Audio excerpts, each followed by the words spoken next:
Gratuité des soins au Burkina Faso. L'État doit 30 milliards de francs CFA aux formations sanitaires. C'est l'information donnée par le ministre de la Santé et de l'Hygiène publique Robert Lucien Cargougou lors de la séance plénière de l'Assemblée législative de la transition tenue hier mardi 13 juin 2023.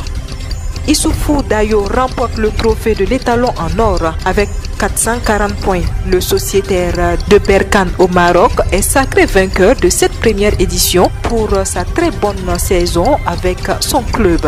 Mesdames et messieurs, voilà ce qui constitue la une de l'actualité de ce mercredi 14 juin 2023 sur la radio P24. Auditeur auditrice, bonjour. Une séance plénière portant sur les questions orales s'est tenue hier mardi 13 juin 2023 à l'Assemblée législative de la transition. La question de la gratuité des soins pour les enfants de moins de 5 ans et les femmes enceintes et les mesures prises face aux insuffisances dans la fourniture des consommables médicaux et des difficultés que rencontrent les comités de gestion des centres de santé est revenu à table. Le ministre a également relevé la nécessité de la mesure de gratuité des soins en ce sens qu'elle a contribué à la réduction de la mortalité des femmes et des enfants de moins de 5 ans. Le ministre a reconnu qu'il y a, suite à la mise en œuvre de la gratuité des soins, les difficultés liées à des arriérés de paiement de factures au niveau des formations sanitaires. Il y a des ruptures en médicaments et en consommables, si bien que les formations sanitaires n'arrivent pas souvent à payer les médicaments dont ils ont besoin à la CAMEG. Le ministre a expliqué face aux députés que toutes les difficultés liées à la mise en œuvre de la gratuité des soins pour les enfants de moins de 5 ans et les femmes enceintes sont aussi dues au fait que les cibles concernées par la gratuité constituent maintenant environ 30% de la population.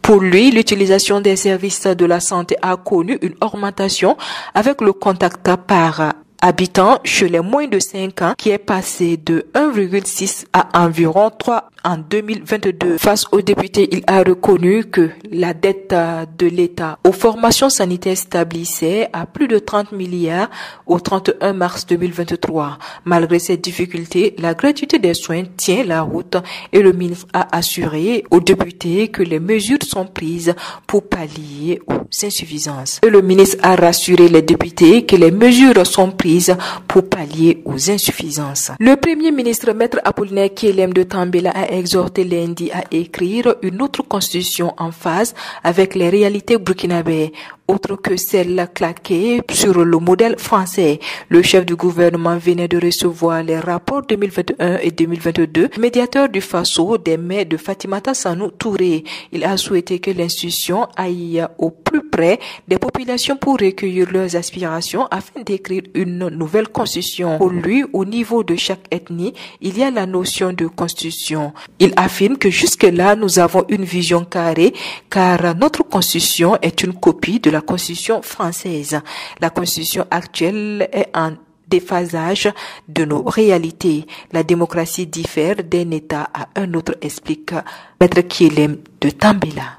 Toute autre chose à présent, dans le cadre du renforcement de l'encadrement des émissions à caractère confessionnel sur les antennes des médias confessionnels et non confessionnels du Burkina Faso, le Conseil supérieur de la communication et l'Observatoire national des faits religieux ont élaboré un guide de gestion et une charte de bonne conduite signée par les parties prenantes le mardi 13 juin 2023 à Ouagadougou.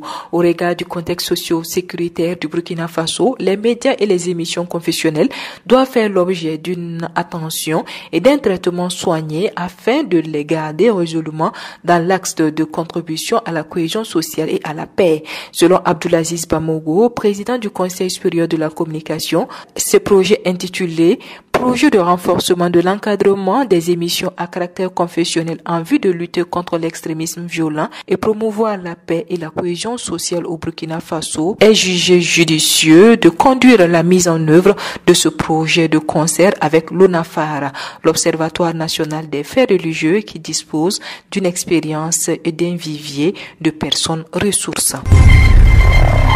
La ministre des Affaires étrangères, de la coopération régionale et des Burkinabés de l'extérieur a présidé hier mardi 13 juin 2023 l'ouverture du Forum international de Ouagadougou sur la coopération russe-Africa. La ministre des Affaires étrangères, de la coopération régionale, Ma Arouf Nebié, président national de la Jeune Chambre internationale Burkina Faso, ce programme vise à créer une plateforme, un cadre d'échange entre les jeunes pour fédérer les efforts pour le retour de la paix. Il a précisé que le programme Je suis la paix, c'est pour inviter chaque jeune, chaque organisation de jeunesse à la responsabilité. Le président national de la Jeune Chambre internationale de Burkina Faso a lancé un appel à l'ensemble des acteurs à communiquer sur le programme afin de multiplier les contributions pour le retour de la paix. Je vous le disais en titre, les meilleurs sportifs de l'année à l'extérieur ont été magnifiés au cours de la première édition de l'étalon en or, hier mardi 13 juin 2023. Dans cette nuit, le footballeur qui a le plus fait flotter le drapeau du Burkina Faso hors du pays et les autres athlètes des autres disciplines regroupées en une catégorie ont également bénéficié d'un trophée étalon en or. En football, le trophée est allé chez Issoufou Dayo avec ses 440 points pour sa saison au Maroc.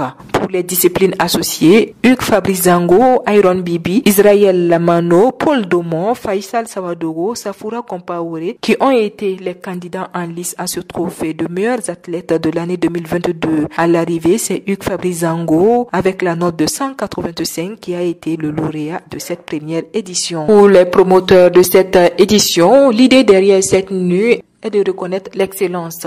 L'association des journalistes sportifs du Burkina Faso, à travers la Sina Sawadogo, veut reconnaître et mettre en lumière ses ambassadeurs du Faso à l'extérieur. Pour cela, il a, avec son équipe initiée, l'étalon en or, dont sa première édition a battu son plein dans la nuit du mardi 13 juin 2023. Et très sportivement que je prends congé de vous. Merci à vous qui nous avez suivis. L'actualité continue sur www.radiob24.net et sur www.burkina24.com. Je vous retrouve demain pour d'autres sessions d'information. Au revoir.